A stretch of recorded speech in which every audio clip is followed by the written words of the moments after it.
Yes. Didn't it feel good to take that piss? You're back. I'd shake off a couple dingleberries out there. It's time to get back right into it. You know, now it's time where we get real intimate and we get real into something. It's time for us to start master debating.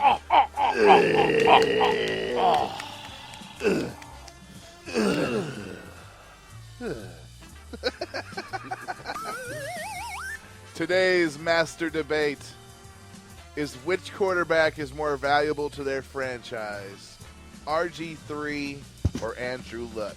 Wow.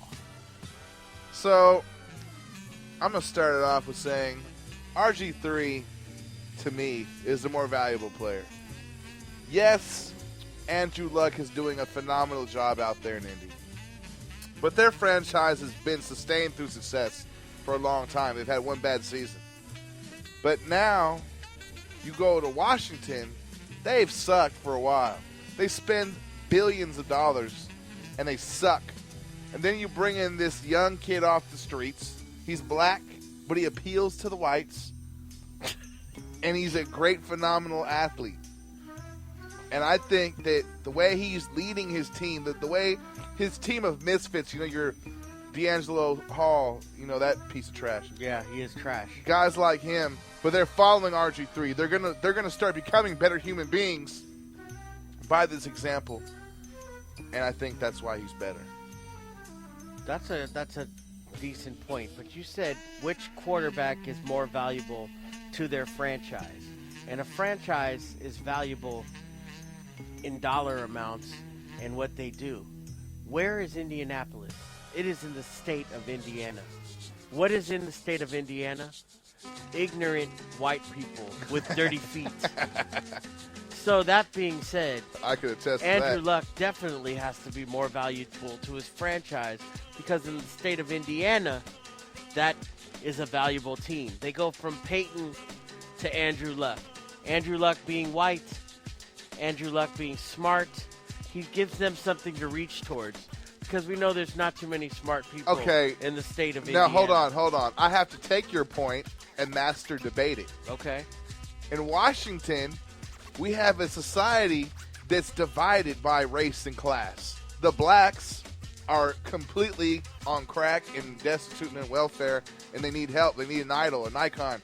Then you bring in RG3. And the whites in Washington, D.C. are the most racist, white, honky, cracker, white bread motherfuckers ever, right?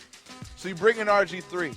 He's black, and he has these breads, these braid dreads that appeal to all kinds of blacks. If you're Jamaican with the dreads and you're more of a natural man. And also, if you've ever seen a white guy that tries to have dreads, yeah, they probably look a lot like RG3. That's very true. So he's appealing on so many different levels, but he's a black, and he's in Washington, and he's a leader, and he is exemplifying a lot of the values that the whites, the honky cracker whites, would admire. I let it be known. I can agree with that, and I don't think the state of Indiana has ever seen an Asian or a Mexican. I think Dan Snyder, if I'm not mistaken, I read about him. is a Mexican.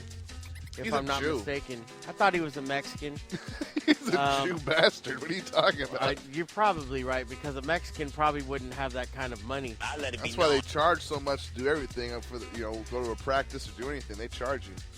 But my point is, the reason that he's valuable is he could be valuable to the state of Indiana, saying, hey, this is a white guy that has an education, he can throw the ball, and it's something for a lot of the people that live in Indiana to strive for and to try to attain some kind of level of what Andrew Luck is as a human being.